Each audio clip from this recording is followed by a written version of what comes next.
याकूब के 12 पुत्र थे, पर वो अपने पुत्र यूसुफ को सबसे ज्यादा प्रेम करता था। उसने यूसुफ को एक विशेष चमकीले रंग का अंगरखा दिया। यूसुफ के भाई उससे ईर्ष्या करते थे। उन्होंने उससे नफरत की।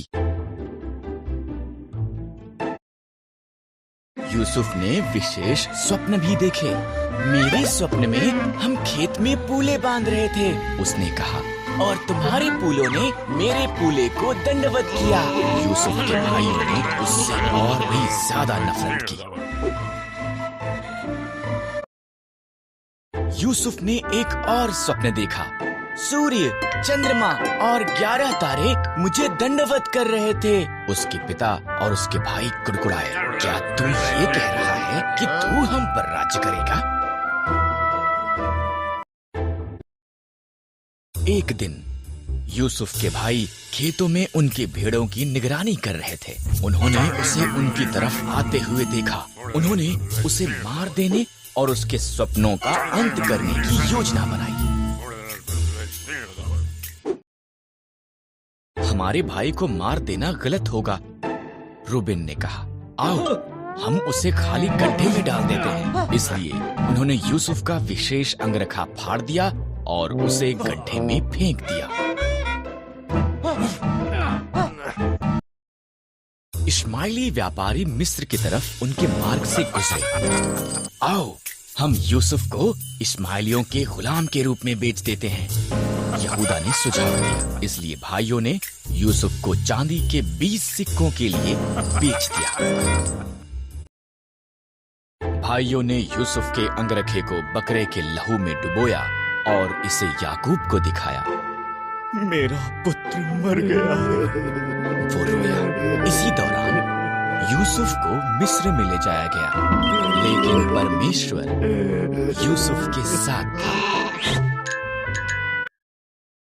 मिस्र में इश्माइलियों ने यूसुफ को पोतीपर के पास बेच दिया, जो फिरौन का हाकिम था।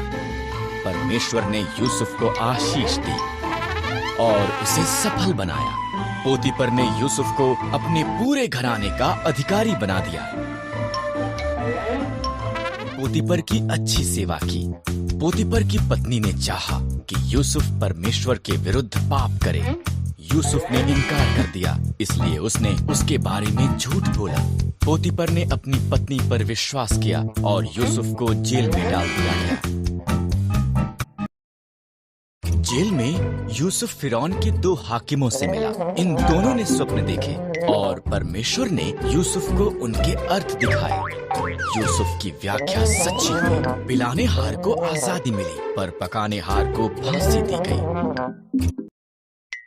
2 साल बाद फिरौन ने व्याकुल कर देने वाले 2 स्वप्न देखे। पिलाने हार को जो यूसुफ ने उसके लिए किया था याद आया और फिरौन को बताया। इस तरह फिरौन ने यूसुफ को बुलाया और उसे अपने स्वप्न बताए। परमेश्वर ने यूसुफ को फिरौन के स्वप्नों का अर्थ दिखाया। 7 साल तक भरपूर फसल होगी, यूसुफ ने कहा। इसलिए भोजन को जमा कर ले, क्योंकि इसके बाद 7 साल का अकाल होगा। फिरौन यूसुफ की बुद्धि से प्रभावित हुआ, इसलिए उसने यूसुफ को सारा भोजन एकत्र करने का जिम्मा सौंपा। फिरौन को छोड़ मिस्र में कोई भी यूसुफ से ज्यादा शक्तिशाली नहीं था।